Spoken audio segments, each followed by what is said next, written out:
fellow cinema enthusiasts, my name is Christina, and welcome to another Let's Get Reelz movie review. Today is Classic Movie Thursdays, my version of Throwback Thursdays. Today's movie I will be reviewing for you is the musical from MGM called Annie Get Your Gun, which is the story about Annie Oakley told in a musical way.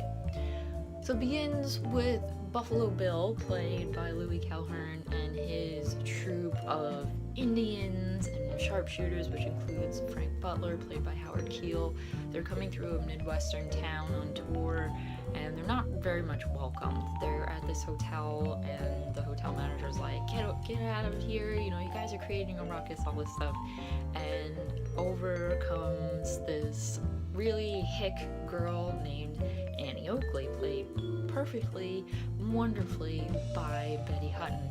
And Frank is actually looking for somebody to have a competition with, like a shooting competition, and the hotel owner finds Annie and is like, okay, we're gonna put Frank Butler down quite a few notches in his ego, and we're gonna have Annie compete against Frank, and she winds up winning. Like, she doesn't miss one shot. She's such a great shot.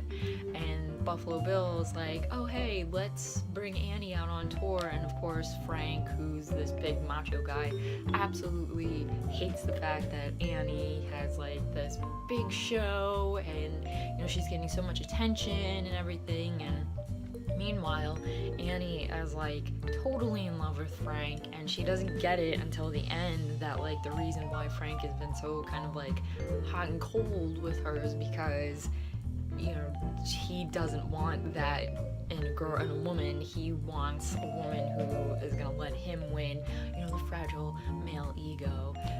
That's my only complaint about the movie. Like, the love story evolves around his ego being so fragile, and he can't handle a woman being better than him. But other than that, Annie Get Your Gun is absolutely hysterical, and it is all because of Betty Hutton. That woman had such a crazy face.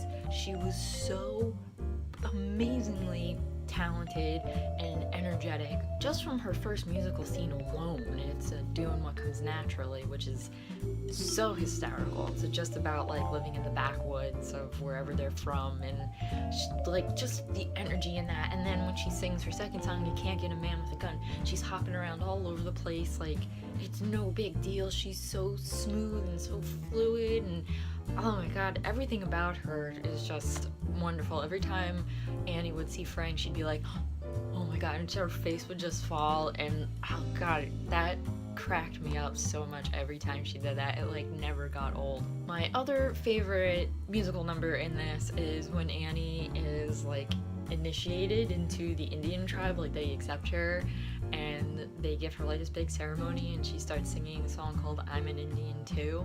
The song is hilarious. She sings just like Running Nose, Falling Pants, something like that, and along with like actual Indian tribal names. And I just love that dance number so much because, again, she's so energetic. For every musical number in this, even if Betty Hutton's not really in it, or she's sharing the number with somebody else like Howard Keel, god, it's all so perfect. It's such a funny and very entertaining movie, and it's all to Betty Hutton, I think. Like, the costumes are very colorful, the direction is wonderful, everything is great. This is an MGM musical. This was actually one of MGM's biggest selling musicals. Like, it was their best one, and you can see why when you watched it. It's just so, god, I can just go on and praise Annie Get Your Gun like all day long. And I have to give a little bit of trivia here. Judy Garland was actually supposed to play Annie Oakley, but this was at a time in the 1950s when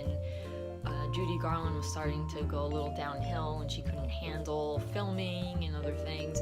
So there are scenes, musical scenes of her filming Annie Get Your Gun, like I'm an Indian, and I think You Can't Get a Man with a Gun. And I gotta say, I don't think Annie Get Your Gun would have been as successful if Judy Garland had been Annie, because as much as Judy Garland was a great entertainer, she just didn't have that silly energy that Betty Hutton brought to it. Betty Hutton was just like, she just made everything seem so effortless, and her range is so much better than Judy Garland's as a singer. It was just like fate that Judy Garland didn't make this movie, and I no offense to anybody who's fans of Judy Garland, because I greatly enjoy her movies too, but I think Betty Hutton was the right choice, 100%, and I'm very happy that Judy Garland actually stepped down from this role. So that was my review / rambling of my undying praise and admiration for Betty Hutton in Annie Get Your Gun. If you liked my review / rambling in any way, please give this review a thumbs up. Leave your comments down below if you have seen Annie Get Your Gun, if you just are really into learning about Annie Oakley, if you like movie musicals, MGM musicals specifically, whatever you want to talk about pertaining to this movie or Betty Hutton, let me know down there. And also in the comments, let me know what classic movies or newer movies I should watch, and if I pick your movie and I watch it and I review it, I will give you a shout out. And don't forget to hit that subscribe button for future Classic Movie Thursdays and other Let's Get Reelz movie reviews, because that is what I like to do here. And as always, keep watching movies and stay absolutely fabulous.